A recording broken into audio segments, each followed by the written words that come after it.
Quiero continuar un poco con lo que en la mañana estábamos tratando. Terminamos con una pregunta que es la iglesia.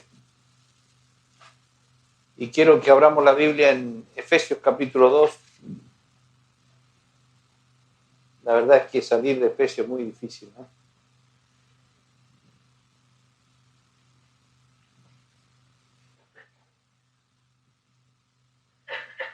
Hay tantas cosas que hablar del capítulo 2, pero quiero tocar algunos aspectos que son de nuestro interés en este momento.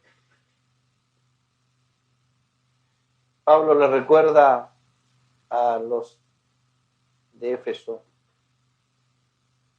por tanto, acordaos de que en otro tiempo, versículo 11, vosotros los gentiles en cuanto a la carne erais llamados circuncisión por la llamada circuncisión hecha con mano en la carne.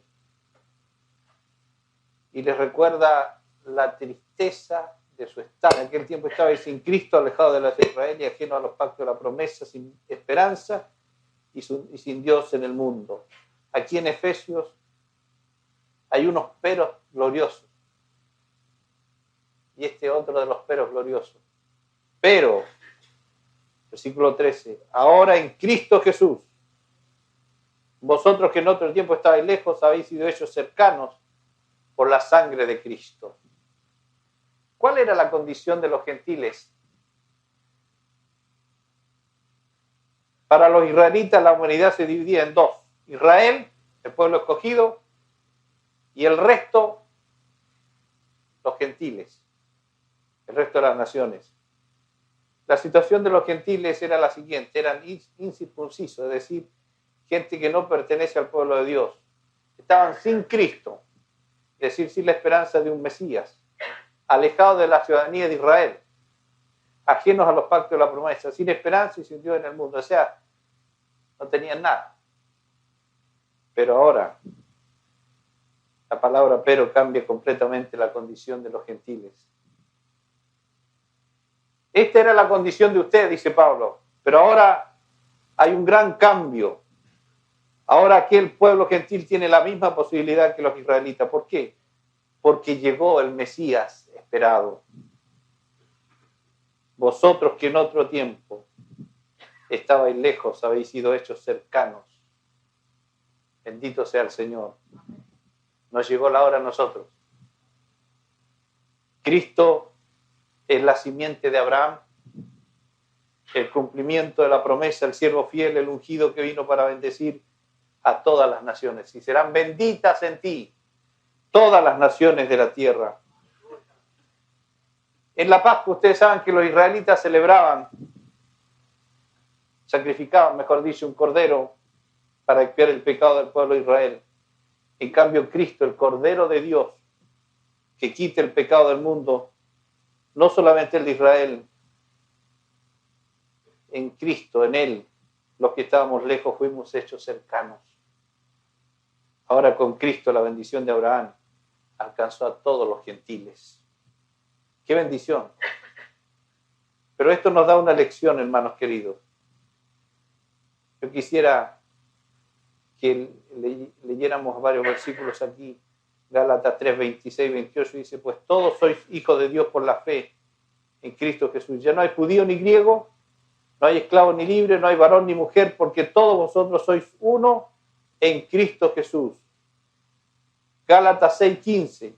Voy a andar rápido en esto para abordar lo que quiero abordar. Porque en Cristo Jesús ni la circuncisión vale nada, ni la incircuncisión, sino una nueva creación. Es decir, las cosas legales aquí no cuentan.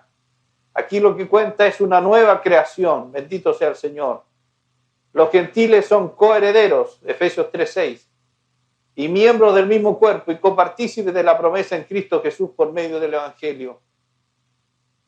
El Nuevo Testamento nos revela claramente que ahora el pueblo de Dios es uno solo y está compuesto por todos aquellos que han nacido de nuevo, provenientes de todas las nacionalidades, sean gentiles o judíos. Y ese pueblo de Dios en el Nuevo Testamento se denomina iglesia.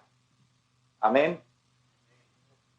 El otro día estaba en Rancagua en un encuentro de jóvenes, yo jóvenes con ellos,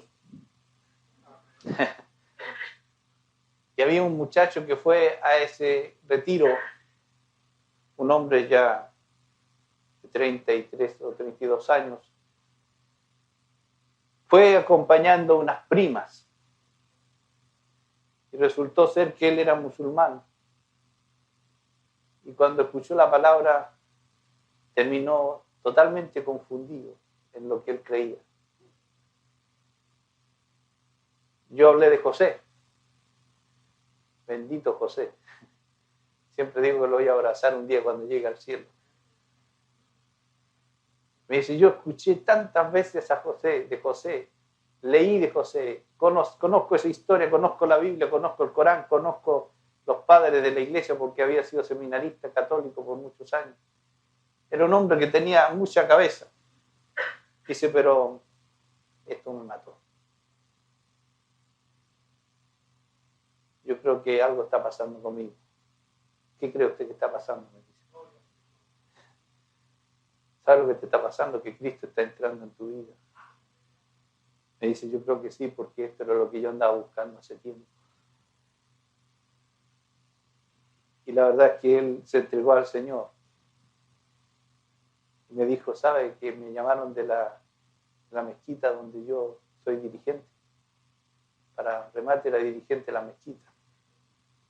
Me dice, tienes que venir aquí. Y le dice, no, porque estoy en un encuentro. ¿Qué encuentro? Cristiano. Bueno, pero si tú eres musulmán. Era. No soy más. Me encontré con lo que yo andaba buscando.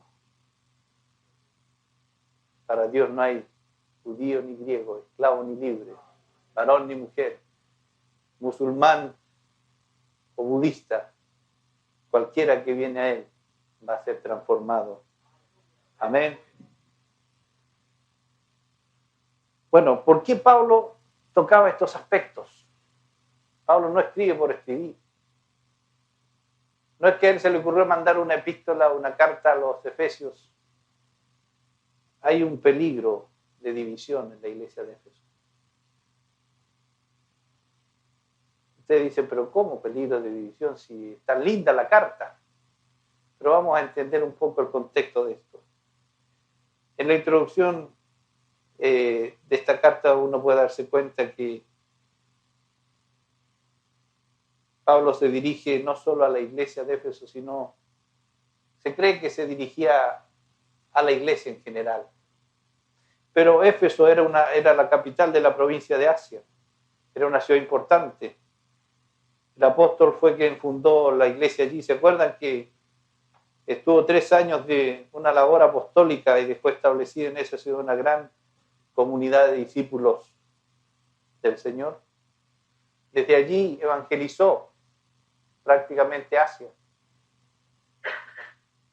De acuerdo a los principios establecidos por los apóstoles, la totalidad de los creyentes que viven en una ciudad conforman la única iglesia de esa ciudad. En los días del Nuevo Testamento nunca coexistieron 2 o más iglesias en una ciudad. Esto es algo que podríamos hablar en otro momento, pero lo dejamos establecido de pasada. En Concepción hay una sola iglesia. Congregaciones y grupos hay muchos, pero iglesia hay una sola. En cada ciudad hay una sola iglesia.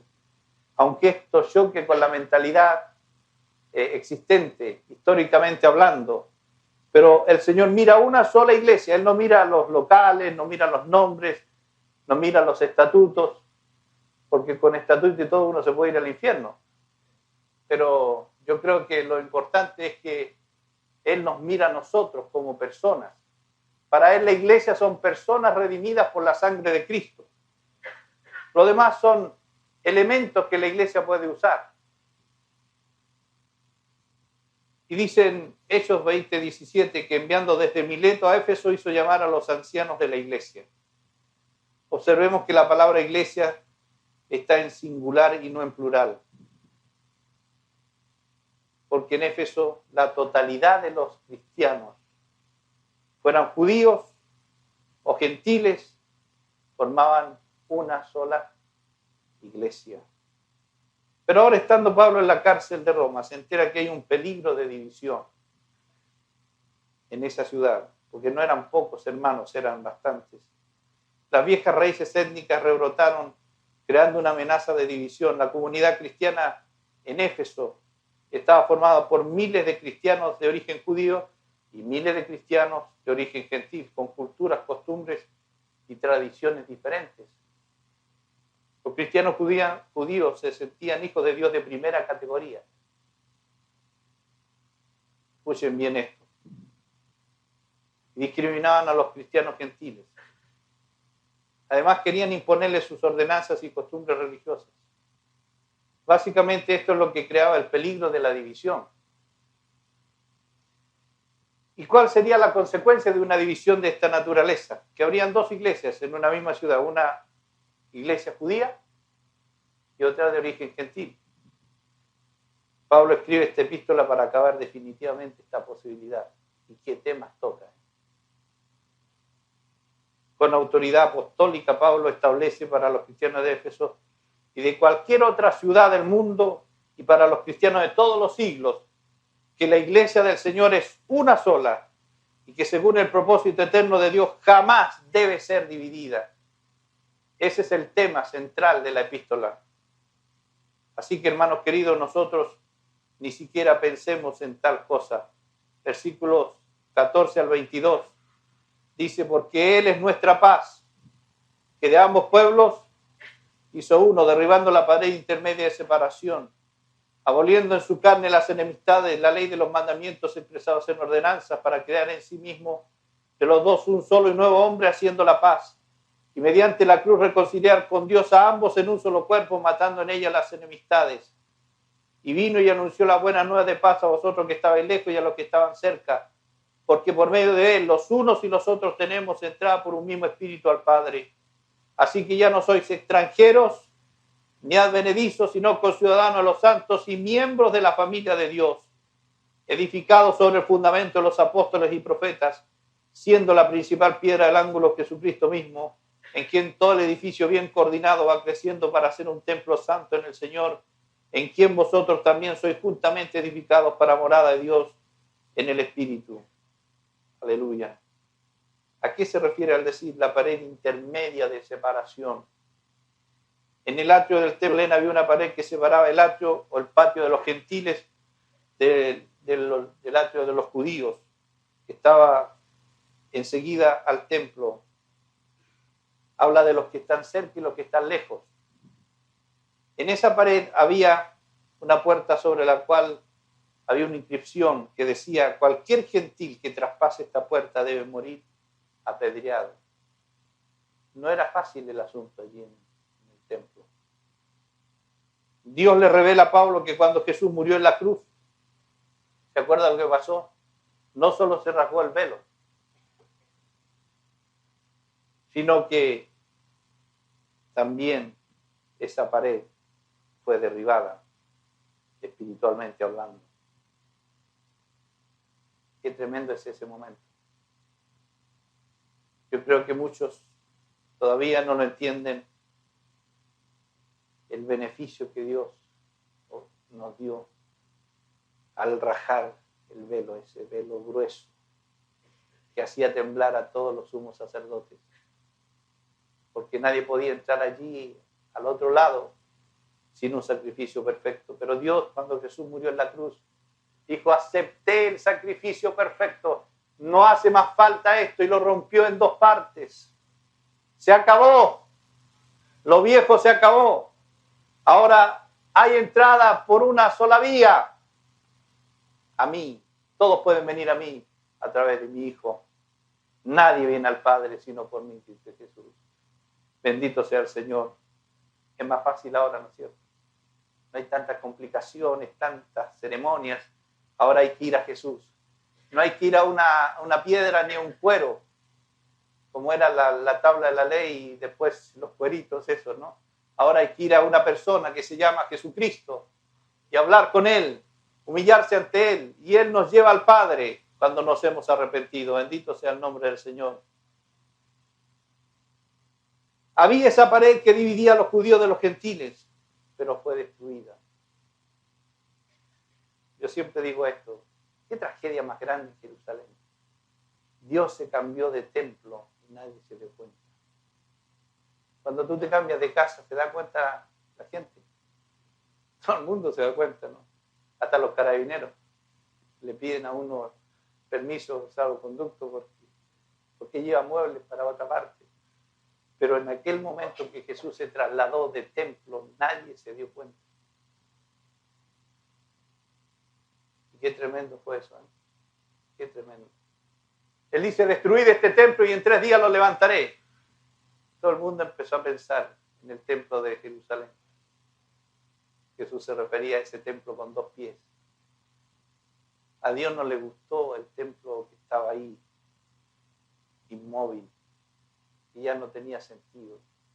Habían ceremonias, había todo un ritual, pero no llamaba a su presencia. Pero ese templo con 2 pies sí llamaba a su presencia. Jesús empezó a caminar. ¿Recuerdan cuando el Padre dijo, este es mi Hijo amado, en él tengo contentamiento? En ese momento, como que estaba anunciando Dios, me trasladé de templo. Y ahora me voy a mover por todas partes. Y el primer lugar que fue llevado ese templo fue al desierto, para ser tentado por el diablo. Versículo muy curioso. Pero era necesario que Jesús peleara la primera batalla de esa guerra. Y siempre venció. ¿Se dieron cuenta que Jesús siempre venció? El segundo Adán, espíritu vivificante, venció. Bendito sea el Señor. La tragedia también que allí se dio es que nadie se dio cuenta que Dios destruyó todas las paredes, todos los velos. Ya no había nada que separaba a este nuevo pueblo que él estaba levantando. Ahora la iglesia es el pueblo de Dios. Y este pueblo es uno solo. Amén. ¿Tú te experimentas ese pueblo?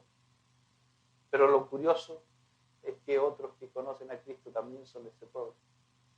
Aunque no piensen exactamente igual que tú. Si son redimidos por la sangre de Cristo, son parte de ese pueblo. Bendito sea el Señor. Yo creo que hoy día tenemos que celebrar aquí este gran acontecimiento. Más tardecito vamos a orar, porque tenemos que agradecer a Dios este gran evento que se llevó a cabo en la cruz y en la resurrección, de derribar toda pared que nosotros hemos querido levantar en el tiempo, pero que no vamos a permitir que así sea. La vamos a mantener bajo los pies de Cristo. También Pablo dice, un solo hombre. Aquí siempre Pablo va hablando, termina en uno, ¿no es cierto? Aboliendo en su carne las enemistades, la ley de los mandamientos expresados en ordenanza para crear en sí mismo los dos, un solo y nuevo hombre haciendo la paz. Qué bueno que Jesús acabó con las enemistades. Los rabinos fariseos, más allá de la ley, habían establecido 613 ordenanzas y mandamientos. Les gustaba poner ordenanzas a esta gente, ¿eh? Las que querían imponer a todo el mundo eran costumbres religiosas y tradiciones humanas que solo podían controlar los actos externos de los hombres. ¿Y sabe lo que pasaba con esto? Creaba hipocresía y rivalidad. Cristo vio a la gente y dice, vengan a mí, a los que estáis trabajados y cargados, porque estos fariseos colocaban sobre la gente cargas que ellos no podían llevar. Por eso Jesús los vio cansados, cargados, vengan a mí y yo los haré descansar. Cristo satisfizo la exigencia de la ley al morir por nosotros. Y cuando nosotros nos unimos a Él, morimos al pecado y la ley. Dicen Gálatas 2, 19 y 20. Con su resurrección, Cristo creó un nuevo hombre corporativo, es decir, una nueva humanidad. Esta nueva humanidad es la iglesia, la que representa a Cristo en la tierra. Por eso nosotros somos el cuerpo de Cristo. Y esta nueva humanidad es nueva y es una sola. La muerte de Cristo puso fin a esa vieja humanidad enemistada y dividida entre sí. Y con la resurrección se constituyó como cabeza de esta nueva humanidad donde hay paz y unidad. Bendito sea el Señor. Un solo hombre, un solo cuerpo, versículo 16, que dice: y mediante la cruz reconciliar con Dios a ambos en un solo cuerpo, matando en ella las enemistades. La iglesia es un cuerpo, el cuerpo de Cristo.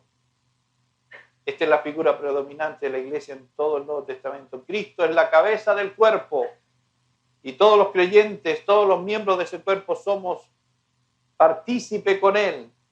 La figura del cuerpo confirma de un modo muy fuerte la unidad de la iglesia.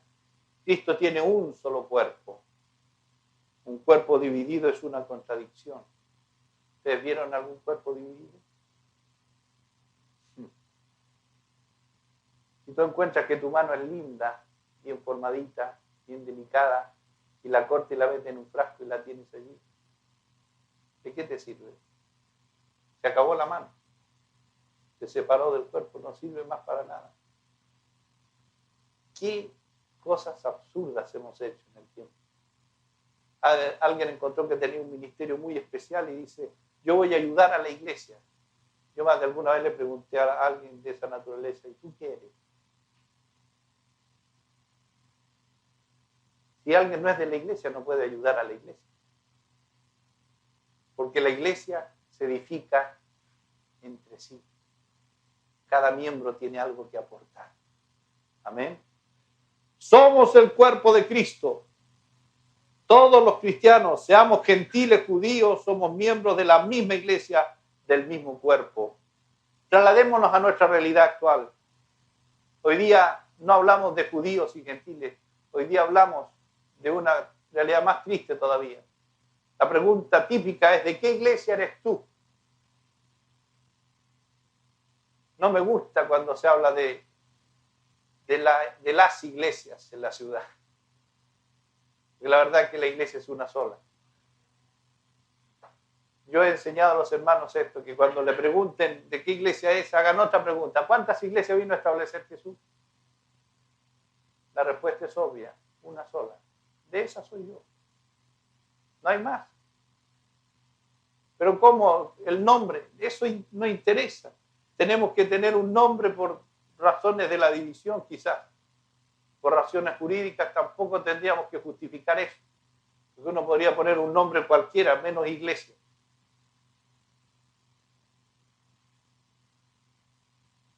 No importa cuál nombre sea. Porque otra cosa que hay que aclarar aquí, hermanos, y tomémoslo bien en serio: no hay tal cosa como diferentes doctrinas, porque la doctrina de Cristo es una sola. Y una vez por todas acabemos con esa mentira. O hay dos sermones del monte, o hay dos epístolas a los Efesios, o a los romanos. No, hay una sola enseñanza de Cristo. Teologías hay muchas. A las teologías tengámosle miedo, porque son inventos de los hombres. Muchas de ellas. El 50% de los teólogos del mundo no creen en Dios. No creen en el nacimiento virginal de Cristo. No creen en el Espíritu Santo. Y esos son los que influencian a la iglesia. Creámosle a las Escrituras. Amén. Creámosle a la palabra de Dios. Esto es lo que nos interesa. Entonces nosotros vamos a creer que la iglesia es una sola porque lo dice la palabra. Que Cristo enseñó una misma cosa porque lo dice la palabra. ¿Qué hizo Jesús? Mediante la cruz reconcilió con Dios a ambos en un solo cuerpo, matando las enemistades.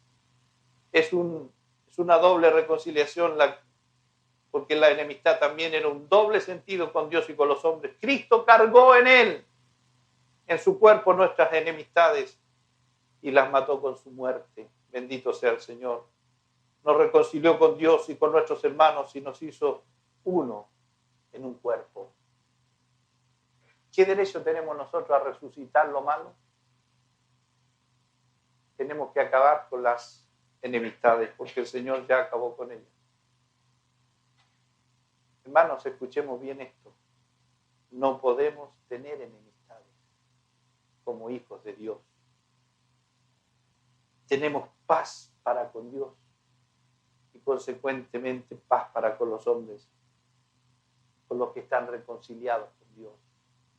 Si tú eres mi hermano, tenemos que tener paz, estar reconciliados, amarnos unos a otros.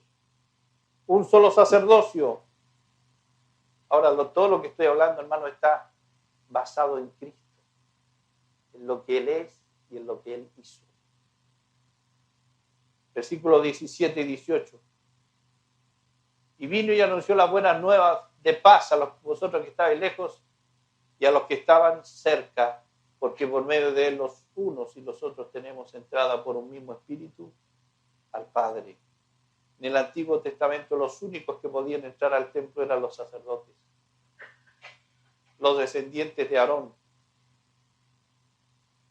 Los sacerdotes podían entrar al lugar santo para ministrar. Al lugar santísimo únicamente entraba el sumo sacerdote y una vez al año. De modo que bajo el antiguo pacto ningún miembro del pueblo podía entrar, ni los judíos que eran los que estaban cerca, menos los gentiles que estaban lejos. Era complicado. Pero ahora por Cristo, los unos y los otros tenemos entrada por un mismo espíritu al Padre. Aleluya. Qué bueno es que podemos decirle papá. Podemos encontrarnos con Él en cualquier momento y en cualquier lugar.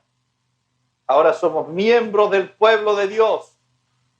Todos los miembros de su cuerpo somos sacerdotes, pues tenemos libre entrada al Padre. Es decir, ya no hay castas especiales, no hay clero. En griego cleros es suerte y laico en griego es lao, pueblo. No hay algunos que tienen más suerte que el resto de los. Somos un pueblo de sacerdotes. Amén. Tú no eres un suertudo porque eres pastor. El pueblo, todo, también es sacerdote. Bendito sea el Señor. No nos inflemos cuando nos dicen, pastor, ore por mí porque usted lo escucha más el Señor. ¿Cuántos se tragan la mentira esa? Yo le digo a la gente, te reprendo en el nombre de Jesús porque no es verdad. El Señor te escucha a ti igual que a mí porque tú eres hijo de Dios. Hermanos, cuidado con hacer volver a la iglesia al clericalismo. Rechacemos eso, dejar que la gente venga a mí porque soy un pastor, que me toque la chaqueta, me toque de acá porque yo soy pastor. No. A Cristo. Que vean a Cristo, que miren a Cristo, que se vuelvan a Cristo, que clamen a Cristo, que se dirijan al Padre en el nombre de Jesús y Él lo va a oír. Es verdad, nosotros podemos bendecir bajo la unción del Espíritu a la gente, podemos orar por ellos, por sanidad, por liberación, por muchas cosas, pero no somos indispensables. En el pueblo de Dios todos tienen acceso por un mismo Espíritu al Padre. Bendito sea el Señor. Seamos de origen judío o gentil, vamos a tener acceso a la presencia de Dios en cualquier momento. Y aquí está esto, hermanos, abierto para todos. Nuestro acceso no es al santuario terrenal, sino al celestial, al verdadero tabernáculo del cual el terrenal era una figura nomás. Versículo 19. Así que ya no soy extranjero ni advenedizo, sino conciudadano de los santos y miembros de la familia de Dios. Qué tremendo esto, ¿eh? El apóstol barre totalmente cualquier diferencia entre gentiles y judíos al decirle a los gentiles, así que ya no soy extranjeros ni advenedizos, sino conciudadano de los santos. Los extranjeros que residen en un país se sienten habitantes de segunda categoría cuando los miran mal. Cuidado con esa expresión de nosotros. Nosotros siempre decíamos los americanos que son racistas, los franceses que son racistas, y los chilenos. somos peores. ¿Sí o no? Vienen de otros países cercanos y estamos haciendo diferencias. Eso pasa por todos los seres humanos. Nos creemos mejores que otros. Pero hermanos, en Cristo Jesús no hay ningún ciudadano de segunda clase. Todos somos de primera. En Cristo Jesús. Amén. Una sola familia. A esto sí que a mí me emociona. Dice Pablo aquí, verso 19, a los que son, y así que ya no soy extranjero ni avenedizo, sino conciudadano de los santos. ¿Y miembros de qué? De la familia de Dios. ¿Dimensionaste eso, hermano? A veces decimos, ¿quiénes son hijos de Dios? Como si fuera una cosa así común. Hermano querido, ser hijo de Dios es ser hijo de Dios. ¿Qué es ser hijo de Dios? Ser hijo de Dios. ¿Qué es ser hijo de Dios? Ser hermanos con Cristo. ¿Te imaginaste un hermano como Jesús? Que dejó lo máximo, el privilegio de ser el único para darte a ti y a mí la entrada a la familia de Dios. Hoy día está el Padre, el Hijo, el Espíritu Santo y nosotros. Qué círculo glorioso. Antes era el Padre, el Hijo y el Espíritu Santo. Se acabó. Pero ahora el Padre, el Hijo y el Espíritu Santo. Y yo y tú. Qué privilegio. Qué maravilla. Cuando estoy en mi casa, estoy con mi familia, estamos insertos en esa realidad. Dios está presente, el Padre, el Hijo, el Espíritu Santo. Qué tremendo que es esto. Y a veces nos sentimos así, acomplejados, bajados. ¿Cómo está, hermano? Más o menos. Es lo que habló nuestro hermano en la mañana. Ya tenemos mentalidad apocada, mentalidad completa. Hermanos, en este sentido los argentinos tenemos que imitarlo. No en lo natural, sino en lo espiritual. Tenemos que ver como grande, porque es grande este hecho de ser de la familia de Dios. Amén. Cuando te pregunten, ¿usted qué es? ¿De qué religión es? Olvidémonos de eso. Yo no tengo ninguna religión, soy hijo de Dios. Hijo de Dios. ¿Puede haber algo más grande que eso? Hijo de Dios. De paso le digo que Jesús no era ni evangélico, ni católico, ni mormón, menos testigo de Jehová. Jesús era el Hijo de Dios. Cuando me quieren encajar, ¿usted es evangélico? No. ¿Usted es católico? Tampoco. ¿Qué es entonces? Hijo de Dios. Yo no pertenezco a una religión. Pertenezco a una familia. A la familia de Dios. Me perdonan los hermanos. No estoy ofendiendo a nadie, ni estoy diciendo algo complicado. Estoy diciendo la verdad de la palabra de Dios. Jesús vino a establecer en la tierra un modo de vivir. Y vino a establecer la familia de Dios. Nos vino a ser hijos de Dios. Amén. Miembros de la familia de Dios. Ahora, hermanos queridos, esto apunta al eterno propósito de Dios. Dios quiso siempre tener una familia y ahora lo está consiguiendo. Él quiere hacer esto realidad por medio de la iglesia. La iglesia es la familia de Dios. Cristo es nuestro Padre. Dios es nuestro Padre. Cristo es nuestro hermano mayor. Y todos los que hemos nacido de nuevo fuimos hechos hijos de Dios. Por lo tanto, somos hermanos. Pertenecemos a la misma familia. Judíos, gentiles, de cualquier color, no importa la raza o el color. Si estamos en Cristo, si Cristo es nuestro Señor, ¿qué somos? Miembros de la familia de Dios, hijos de Dios. Tenemos un solo Padre, una sola familia, una sola hermandad, una sola iglesia. Bendito sea el nombre del Señor. Versículo 20 al 22. Edificado sobre el fundamento de los apóstoles y profetas, siendo la principal piedra del ángulo Jesucristo mismo, en quien todo el edificio bien coordinado va creciendo para ser un templo santo en el Señor, en quien vosotros también sois juntamente edificados para morada de Dios en el Espíritu. Esta es la última figura que el apóstol utiliza en este pasaje para enfatizar la unidad de la iglesia. El templo es un edificio diseñado para ser morada de Dios. Los gentiles paganos tenían muchos templos donde adoraban a sus dioses. Voy a decir algo aquí, no se enojen conmigo. El origen de los templos que se usan hoy no tiene nada que ver con el templo de Jerusalén, sino con los templos paganos. Ahora no estoy diciendo que es pecado que tengamos salones para reunir, no, para que tengamos la idea de dónde vino esto.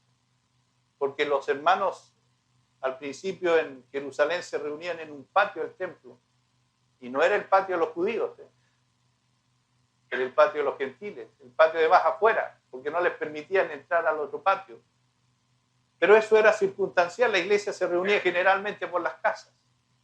Pero cuando Constantino llegó al poder, abrió la puerta de los salones de los templos paganos, y la iglesia se empezó a acostumbrar en esto, y de allí viene la copia feliz de los templos que hoy día tenemos en todo lugar. Es un hecho histórico. No digo que es pecado tener un salón para reunirse, no. Ahora, en el desierto Dios ordenó a Moisés construir un tabernáculo. Era una carpa especial como un santuario. Varios siglos después Salomón construyó un templo en Jerusalén que era el tabernáculo. Este era el único templo de los judíos en todo el territorio de Israel. Era el único lugar donde los sacerdotes ofrecían sacrificios. Sin embargo, Pablo en Hechos 17, 24 y 25 dice que Dios no habita en templos hechos por manos humanas. ¿Habían leído eso ustedes? Qué bueno. Entonces, ¿cuál es el significado y el propósito del templo de Jerusalén?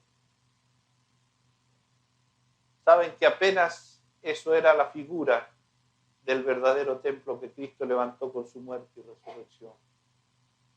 Refiriéndose al templo de Jerusalén, Jesús dijo: destruir este templo y en 3 días lo levantaré.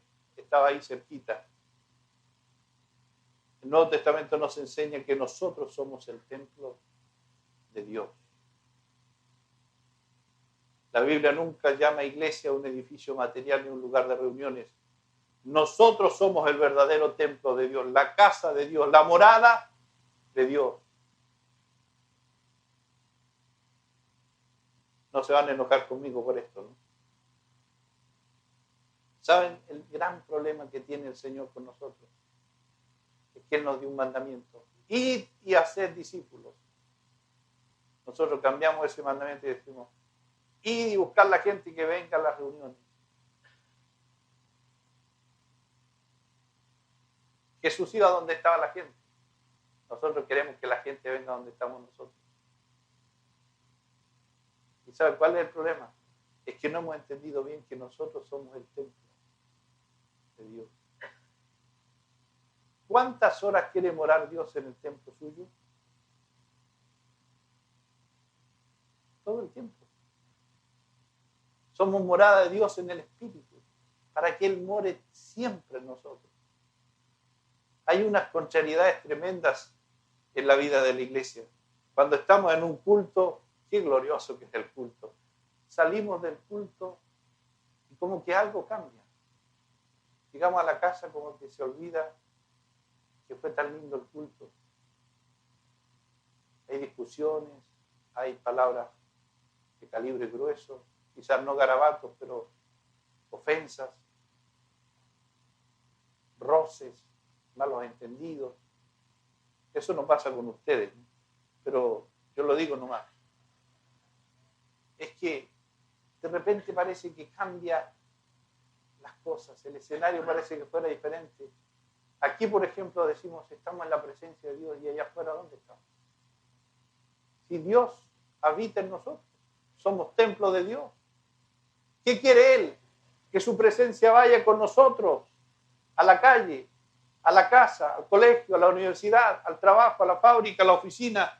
Él quiere que allí el templo sea una realidad. ¿Saben por qué no hemos conquistado el mundo? Porque ha faltado eso. Hemos estigmatizado la presencia de Dios para ciertos lugares y ciertas horas. Pero el Señor está queriendo llenar toda la tierra de su gloria. Y lo que nos está diciendo hoy es recordarnos que somos el templo de Dios. Dice 1 de Pedro 2:5. Leámoslo. Vosotros también, como piedras vivas, sed edificados como casa espiritual y sacerdocio santo para ofrecer sacrificios espirituales aceptables a Dios por medio de Jesucristo. ¿Qué somos nosotros? Casa espiritual y sacerdocio santo. Y a veces se hace pobre nuestro sacerdocio, porque siempre repetimos lo mismo. Se han encontrado ustedes repitiendo la misma cosa. Como que no se amplía nuestro vocabulario con el Señor. Quizás cuando estábamos enamorados de la que Nuestra Señora y estábamos queriendo conquistarla, le hacíamos unas tremendas cartas. Le decíamos cosas lindas, ojalá que todavía se lo digamos. Pero, ¿saben cuál es el asunto de estar enamorado? Y que siempre uno va a buscar la mejor manera, la mejor actitud, la mejor forma de tratar a la persona de la cual está enamorado. Yo cuando le hablé por primera vez a Norma le dije, hermana Norma, ¿te aceptaría salir conmigo? Lo vamos a pensar, dice. Imagínense que después de 5 años de estar casado yo le diga, hermana Norma, ¿te gustaría salir conmigo? Sería terrible, ¿no? Todo lo que es amor se va ampliando, madurando, engrandeciendo cuando hay un desarrollo. Lo triste es encontrar matrimonios que no se conocen después de años de casados. Pero no han crecido, no se han desarrollado, no se conocen interiormente. Es muy triste eso. ¿Cómo anda nuestra relación con el Señor? Somos templos de Dios. ¿Cuál es nuestra relación con Él? Es triste ver que en una casa, después de una reunión linda, se llega a comer y empieza una discusión. Y en esa discusión, durante todo el tiempo, Jesús no está presente. Después de un rato, el marido se da cuenta que ofendió a su esposa y dice, ¿te ofendí? Sí, me ofendiste. Y tú también me ofendiste a mí. Y después de una hora de discutir y de hablar, vamos a tener que orar. En ese momento decimos, Jesús, todavía estaba Jesús en un rincón. Ven por favor ahora, métete acá. Porque antes no se le tomó ni en cuenta. ¿Se dan cuenta ustedes, hermanos, de la poca conciencia que hay de la presencia de Cristo? Y somos templo de Dios. Si tuviéramos más conciencia de su presencia, no ofenderíamos tanto. No diríamos palabras que no corresponden. No hablaríamos mal de nadie. Porque tenemos temor de Dios. Porque está presente. ¿Te atreverías tú a decir algo incoherente si Jesús está presente? No. Te costaría mucho. Como los hijos, cuando nosotros estamos presentes, cuando son niños y estamos ahí, no se atreven a decir palabras que dicen en otra parte. ¿Por qué? Porque saben que no deben decirlo y porque tienen temor. Cuando Cristo es real en nuestra vida, todo es diferente. Está asegurada la paz de nuestro hogar. Está asegurada la relación entre personas. Está asegurada la relación entre hermanos. Porque no voy a ser capaz de ofender a alguien si Cristo vive en mí. Amén. Hermanos, esta característica de templo es tremenda. El templo es uno solo. Cristo es la piedra angular de este edificio maravilloso. Si yo estoy sobre Él, difícilmente voy a resbalar y caer. Si estoy firme en Él, mi vida va a desarrollarse en la relación, en la armonía, porque el edificio nos habla de simetría, de armonía, de belleza. La iglesia debería mostrar la belleza de Dios al mundo. ¿Para qué está la iglesia en la tierra? Para traer la presencia de Dios a esta tierra. Amén.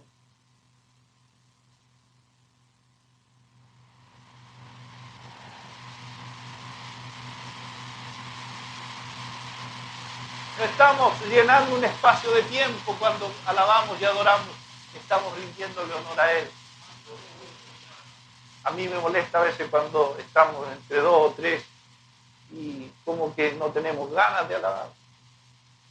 Señor, te alabamos, Señor. Pero cuando hay una gran multitud, ahí sí, ahí vamos a alabar al Señor. ¿Por qué? Donde hay dos o tres, está el Señor, lo tenemos que adorar de la misma manera. Cuando estoy solo, de la misma manera. A veces pregunto, ¿eres capaz de danzar cuando estás solo? ¿Y para qué voy a danzar si nadie me ve? La mentalidad. ¿Hago las cosas para que me vean los demás o para agradar al Señor? A veces cuando estoy solo en mi oficina, yo salto, brinco, me tiro de rodillas, cualquier cosa hago porque estoy en la presencia del Señor. Lo quiero agradar a Él. Y si estoy con otro y no les gusta lo que hago, ¿qué voy a hacer? Estoy agradándole al Señor. David tuvo una triste experiencia con su esposa. Lo miré y dijo, hiciste vil ante los ojos de la servidumbre. Y más vil me voy a hacer, dice David. Porque estoy adorando al Señor de los señores, al Rey de reyes. Hermanos queridos, cambiemos nuestra mentalidad. Somos el templo del Señor. Que no haya más hipocresía. Que en una parte somos con cara de santulones y después tenemos otra cara en la casa, otra cara en el trabajo. Qué terrible es eso. Para Dios debe ser abominable, porque Él quiere ver su gloria en nosotros, quiere reflejarse en nosotros. Y este edificio bien coordinado va creciendo para hacer ¿qué? Un templo santo en el Señor, para morada de Dios en el Espíritu. Bendito sea el nombre del Señor. Todos los hermanos unidos y en armonía vamos creciendo juntos para hacer eso que Dios quiere, hermano. El templo no es para nosotros, es para Dios. Él mora en su templo por medio del Espíritu Santo. Una de las características del tabernáculo y del templo de Salomón era que todo lo que había allí era para Dios. Allí no habían bancas, no habían sillas, y que era para Dios. Los salones que ocupamos nosotros ahora son para nosotros. Tenemos sillas, tenemos toda comodidad. Pero aquel tiempo era para Dios. Y el templo que habla Pedro es para Dios. Tú y yo somos el templo que está preparando el Señor para Él. Bendito sea el Señor. ¿Y qué le ha costado? Él quiere colocar la piedra y por allí empezamos a movernos. Porque no queremos estar asentados con la otra piedra. Dejémonos de una vez por todas manejar por el Señor. ¿Amén? Mansos y humildes de corazón, para que llegue descanso para vuestras almas. Bendito sea el Señor. ¿Qué es lo que no nos ha dejado, hermanos, entrar en una unidad más profunda en nuestra naturaleza humana? Dejémonos las manos del Señor. No nos engañemos más a nosotros mismos. El Señor quiere destruir lo que ha destruido su propósito. La naturaleza humana y el diablo han sido los enemigos peores de Dios. Yo digo la naturaleza humana más que el diablo, porque el diablo ocupa la naturaleza humana. El diablo ya sabemos lo que hace, más por viejo que por diablo. Pero la naturaleza humana es muy sutil. ¿Por qué Jesús le preguntó a Pedro? ¿Me amas? Y quería decirle Jesús, la única seguridad que yo tengo, Pedro, es que tú vas a ser un pastor, un verdadero pastor de las ovejas que me amas.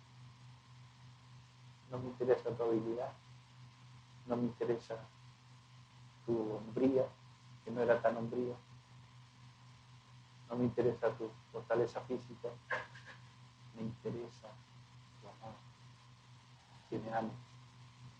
Y si me amas, es la única razón por la que yo voy a confiar en que vas a apacentar mi rebaño. Templo de Dios, templitos de Dios que están aquí esta tarde. Les invito a que realmente cambien nuestra mentalidad. Y que al salir de aquí no salgamos de un acto religioso, que no salgamos de una realidad para ir a otra realidad de afuera, pero con la misma presencia. Ay, se terminó el culto, tan lindo que estaba. ¿Por qué se terminó? Se terminó ese momento, pero Dios sigue con nosotros. ¿Por qué no podemos seguir celebrando el camino a la casa, estando en la casa? ¿No es maravilloso estar en la presencia del Señor siempre? En un momento estamos en una actitud de adoración, en otro momento de acción de gracias, en otro momento de comunión, pero siempre estamos en la presencia de Dios. Más rato vamos a estar alrededor de una mesa. Espero que todos tengan una mesa.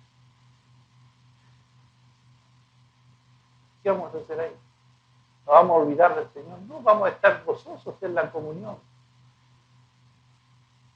Comían juntos con alegría y sencillez de corazón. Todo era en torno al Señor Jesucristo. Bendito sea el nombre del Señor. Hermanos, terminemos con la duplicidad de vida. Y eso parta de nosotros los que conducimos en el pueblo de Dios. Que nadie nos vea con dos caras, sino con una sola vida que agrade al Señor. Dimos su gloria, gloria del unigénito del Padre, lleno de gracia y de verdad. A mí me gusta escuchar el testimonio que escuchamos de Gerardo. Yo admiro a mi pastor. Me gusta cuando alguien dice, yo admiro a mi hermano, yo admiro al otro hermano. Yo doy gracias a Dios por mi hermano, por ver a Cristo en él, por ver el buen ejemplo. Eso es, hermano, lo que Dios quiere, que veamos a Cristo en el hermano, pero no solo que lo inventemos, sino que sea realidad. Amén. Que Cristo se vea en nosotros, porque eso es lo que va a cambiar a Concepción. Eso es lo que va a cambiar a la ciudad de nuestro país. Eso es lo que va a traer la gloria de Dios a la tierra. Bendito sea el nombre del Señor. Quiero invitarles a orar ahora. Pero les voy a invitar que nos juntemos de a 3 o de 4. Que oremos al Señor para decirle francamente, Señor, necesitamos que tu presencia sea real en nosotros y que tengamos conciencia de eso cada día, cada momento, que me convierta en un templo de verdad, que traiga tu presencia a la tierra, tu gloria, Señor. Juntémonos de a 4 y oremos al Señor. Y deja que el Espíritu fluya. Y así terminamos orando los unos por los otros. Aleluya, gloria a tu nombre, Señor Jesús.